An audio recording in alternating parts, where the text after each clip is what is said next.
వైఎస్ఆర్ తెలంగాణ పార్టీని కాంగ్రెస్ పార్టీలో విలీనం చేస్తున్నందుకు రాజశేఖర్ రెడ్డి బిడ్డగా నేను సంతోషిస్తున్నా. ఎందుకంటే ఈ రోజు నుంచి వైఎస్ఆర్ తెలంగాణ పార్టీ కాంగ్రెస్ పార్టీలో భాగమై, కాంగ్రెస్ పార్టీ ఉన్నంత వరకు వైఎస్ఆర్ తెలంగాణ పార్టీ కూడా కాంగ్రెస్ పార్టీలో భాగమై ఉంటుంది. కాబట్టి వైఎస్ఆర్ తెలంగాణ పార్టీ నాయకులు, వైఎస్ఆర్ తెలంగాణ పార్టీ కార్యకర్తలు నాతో పాటు ఈరోజు చాలా సంతోషంగా ఇండియన్ నేషనల్ కాంగ్రెస్ పార్టీలో విలీనం కావడం జరుగుతుంది. రాజశేఖర్ రెడ్డి గారు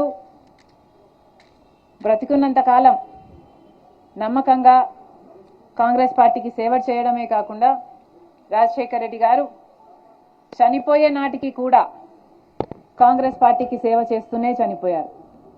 ఈరోజు రాజశేఖర్ రెడ్డి బిడ్డ కాంగ్రెస్ పార్టీలో చేరుతుంది అంటే రాజశేఖర్ రెడ్డి గారికి చాలా సంతోషం, చాలా గర్వం కలిగించే విషయం అని నేను నమ్ముతున్నా. ఎందుకంటే ఈరోజు మన దేశంలోనే అతిపెద్ద సెక్యులర్ పార్టీ కాంగ్రెస్ పార్టీ. కాబట్టి కాంగ్రెస్ పార్టీ మన స్వాతంత్రం వచ్చినప్పటి నుంచి పునాదులు వేయడం దగ్గర నుంచి ఈ దేశాన్ని కట్టడం దగ్గర వరకు కాంగ్రెస్ పార్టీ హస్తం ఉంది. ప్రతి వర్గాన్ని కలుపుకుపోతూ, ప్రతి విశ్వాసానికి, ప్రతి ఫెయిత్కు నమ్మకం కలిగిస్తూ, ప్రతి సెక్షన్ ఆఫ్ ద సొసైటీలో కలుపుకుపోతూ ముందుకు వెళ్ళిన పార్టీ కాంగ్రెస్ పార్టీ.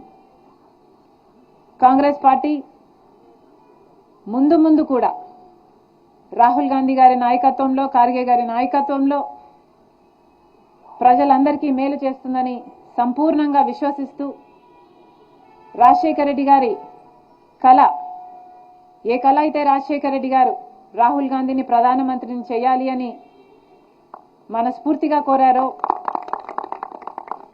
అది నెరవేర్చడానికి రాజశేఖర్ రెడ్డి గారి బిడ్డ మనస్ఫూర్తిగా పనిచేస్తుంది. కాంగ్రెస్ పార్టీ రాజశేఖర్ రెడ్డి బిడ్డ మీద నమ్మకం ఉంచి తెలంగాణలో వైఎస్ఆర్ తెలంగాణ పార్టీ చేసిన త్యాగాన్ని గౌరవించి ఈరోజు రాజశేఖర్ రెడ్డి బిడ్డను కాంగ్రెస్ పార్టీలోకి ఆహ్వానించడం జరిగింది. ఆ ఆహ్వానాన్ని మేము మనస్ఫూర్తిగా స్వీకరిస్తూ కాంగ్రెస్ పార్టీలో ఈరోజు విలీనం అవుతున్నాం.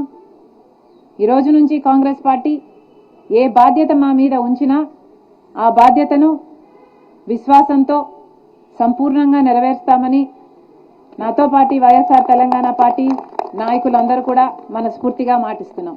Thank you.